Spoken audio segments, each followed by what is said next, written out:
kilid lang yung tulong. Kaya lisbo naman. Uy, terabit Brad.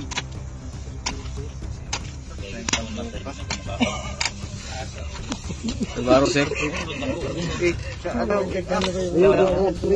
Daghan siguro ni bagit.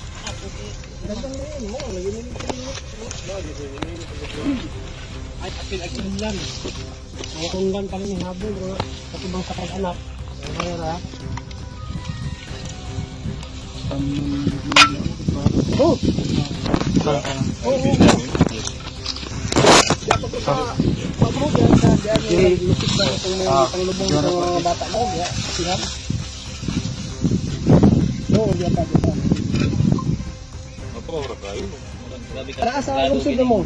Inuan naman nila nito. Cross guard? Sige mo. Yung mga lampin inis pag ano. Sige mo. Okon. Libre na. Uy, kami ano na. Intara ng kalibre isa. Serious, marami ka ako nagsalbaro. Sige mo. Mga daling daghan din ay kalibres. Mga daan ba?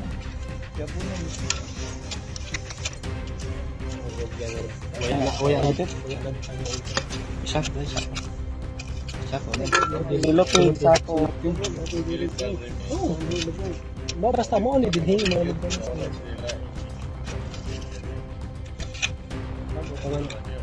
Tara ganito naman.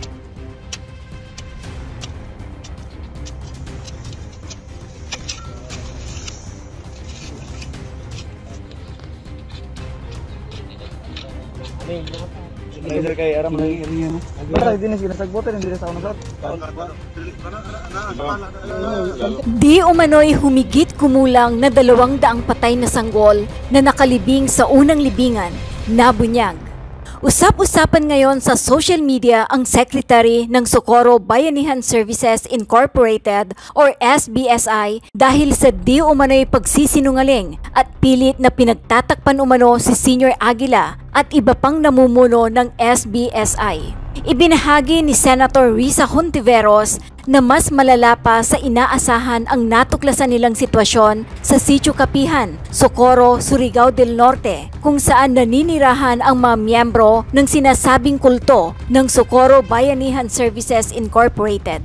Ang pahayag na ito ng senador ay kasunod sa naging ocular inspection ni Senator Bato de la Rosa kasama si Governor Lyndon Barbers, mga kinatawa ng Department of Social Welfare and Development or DSWD, Department of Environment and Natural Resources or DENR, at maging ang opisina ni na Senator Coco Pimentel at Senator Risa Hontiveros kaugnay ng mga di umano'y kaso ng pang-aabuso sa mga minor de edad na mga miyembro ng Socorro Bayanihan Services Incorporated noong Sabado, October 14, 2023.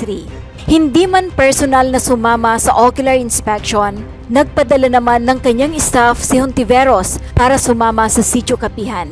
Ayon sa mambabatas, nasa 22 child marriages sa komunidad ang naitala ng Department of Social Welfare and Development or DSWD, kung saan ang ilan ay nakumpirma na nagbunga na rin ng mga anak. Iginiit ni Senator Risa Hontiveros na kailangan ring magkaroon ng investigasyon kung nasaan at ano ang kalagayan ng mga batang ipinanganak sa child marriages. Natuklasan rin anyang walang maayos na record ang SBSI ng mga namatay sa loob ng Sitio Kapihan, lalo na kung saan sila nakalibing at ano ang dahilan ng kanilang pagkamatay, na malinaw na paglabag sa Presidential Decree 856 Code of Sanitation. Ipinunturin ng senador ang kawalan ng basic official documents ng mga residente sa lugar na maaring magbunga ng identity thief pagdating sa 4Ps at iba pang ayuda mula sa pamahalaan. Sinabi ni Hontiveros na sa susunod na pagdinig ng Senado tungkol sa isyu ay dapat ipaliwanag ng leader ng grupo na si J. Renz Kilario alias Senior Aguila ang mga natuklasang irregularidad. Natunton ng NBI ang hukay sa compound ng Socorro Bayanihan Services Incorporated sa Socorro, Surigao del Norte, kung saan unang inilibing umano ang isang sanggol. Ayon naman sa isang testigo, Ipinagbabawal umano ng pinuno nilang si Senior Aguila na mabakunahan laban sa COVID-19 ang mga miyembro ng grupo. Pinagbawalan daw ni J. Renz Kilario o mas kilala bilang Senior Aguila ang miyembro ng SBSI na magpabakuna ng COVID-19 vaccine. Ayon sa isang testigo, sinabihan daw sila ni Senior Aguila na huwag magpaturok dahil magiging zombie raw sila. Kasunod nito, ang paggawa raw umano ng sariling gamot kontra sa COVID-19 matapos magpositibo ang anak, gamit ang dumi ng kambing na inilagay sa isang kawali. Ayon sa isang testigo, ipinahid nila ito sa bata bilang gamot sa sakit. Samantala, isang dating miyembro ng SBSI na si Ma'am Dayan Dantes ay may panawagan kay Senator Bato de la Rosa at may ibinunyag tungkol sa di umano'y humigit kumulang na 200 na mga patay na sanggol na nakalibing sa unang libingan at ito daw malapit sa Quadrangle. Narito ang panawagan ni Ma'am Dayan Dantes kay Senator Bato de la Rosa.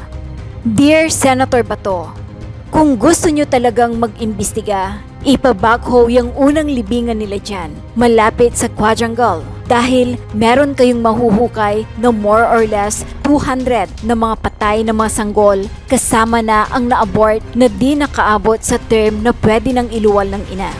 Ang pinakaunang sanggol na nailibing dyan sa unang libingan ay batang ipinanganak noong kasagsagan ng pag-akyat nila, approximately February 10, 2019. May isang inang nahihirapang manganak dahil ang bata ay nakaluhod sa ilalim ng tiyan ng ina.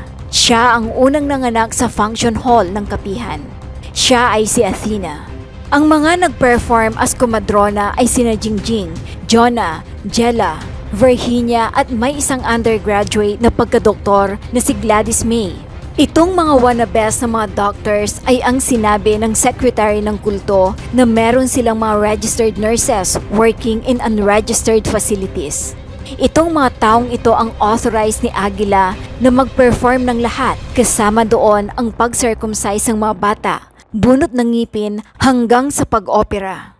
Ang klase ng kanilang pagpapaanak ay brutal po talaga. To the point na sasakyan ng kumadrona ang nanganganak at full force ang pagtulak sa bata sa ilalim ng tiyan ng ina. Sa lakas ng pagtulak ng kumadrona para pababain ang bata papunta sa puwerta ng nanay. Sa lakas ng pagtulak ng mga kumadrona na mahigit sa isa. Of course, mapatay talaga ang bata sa ilalim. Pagtulungan ng mga kumadronang itulak ang bata at meron pang isang nakasakay sa buntis para persahang hatakin ang bata pababa. Balik tayo kay Athena. Namatay ang bata pagkatapos niyang mailuwal at ang ina ay dinala sa hospital ng Socorro.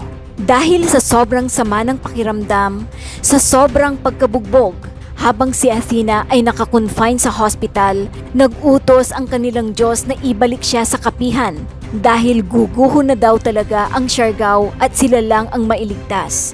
Sir, pinadukot si Athena sa hospital. Kahit nakaswero pa siya, may record po yan sa hospital ng Socorro. May isang buntis at nanganak din sa function hall ng kapihan pero sa kasamaang palad, siya ay binawian ng buhay kasama ang kanyang pinagbuntis. Siya ay si Yona Danyas at si Aiza Sutana, na parehong namatay dahil pinagkaita ni Senior Aguila na madala sila sa hospital. Dahil kaya niya silang salbahin sa pamamagitan ng kanyang mahiwagang puting panyo. December 31, 2020, may isang buntis na nahihirapan talagang manganak hanggang siya ay nanghina na. Pinayagan na nilang dalhin ang buntis sa Caraga Hospital ng Surigao City. Sumama ang kanilang Diyos. Tuwang-tuwa naman ang mga tao dahil masalba daw talaga ang buntis pati ang bata sa ilalim ng sinapupunan dahil kasama ang kanilang Diyos. Pero sa kasamaang palad, binawian ng buhay ang pobreng babae. Ang masaklap pa ay nag-order ang kanilang kinikilalang Diyos na iwanan ang babaeng wala ng buhay sa hospital. Pinalayas ng kanilang Diyos ang mga nagdala sa hospital, kaya walang nag-claim sa patay. Ang hospital na mismo ang nagpalibing sa babae at ang pamilya wala nang alam kung saan na inilibing o di kaya na-cremate ba kaya. Ang pangalan po ng babae ay si Doreen Consigna Ramirez. Sir, hindi ho basta kulto ang grupo ng 2212 Ang dami na ho ng mga namamatay dahil inangkin ng impostor na Jaren Skilario ang lahat kung anong meron man sa mundong ibabaw. Kaya po ngayon na wala na silang kawala, hukayin ang dating libingan, sir. Maraming mga kaluluwa ng mga musmos ang inilibing ng walang mapangalan at dangal. Kung pwede pong pakialis ang bayanihan sa kulto dahil ho kahit sa kanilang mga kantang ginawa, ni minsan hindi nabanggit ang word na bayanihan. Malala ko some of the wordings, lahing 2-2-1-2, handang pumatay at magpakamatay. Tugisin ang mga may sala, isalba ang mga biktima. Yes. Halatang talaga lumalabas sa kulto ito. By all definitions, by all elements of a cult, andon, makikita mo sa SBSI. Yung historic reverence to a single personality. Yan yung kulto eh. Yun lang, yung pagiging, yung paghihil niya kuno.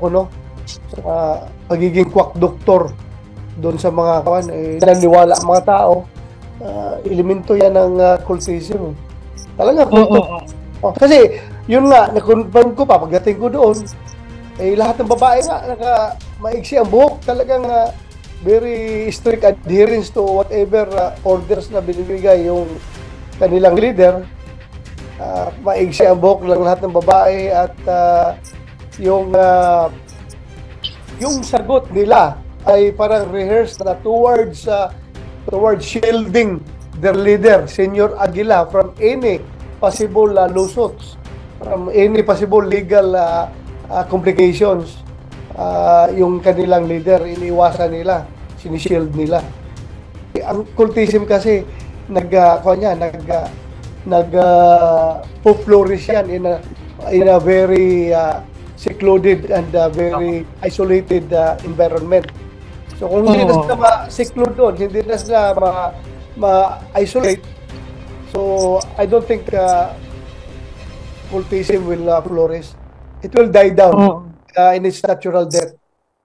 They are denying that, hindi naman talaga inaamin. And in fact, they are claiming that it is very offensive on their part to be called as a cult.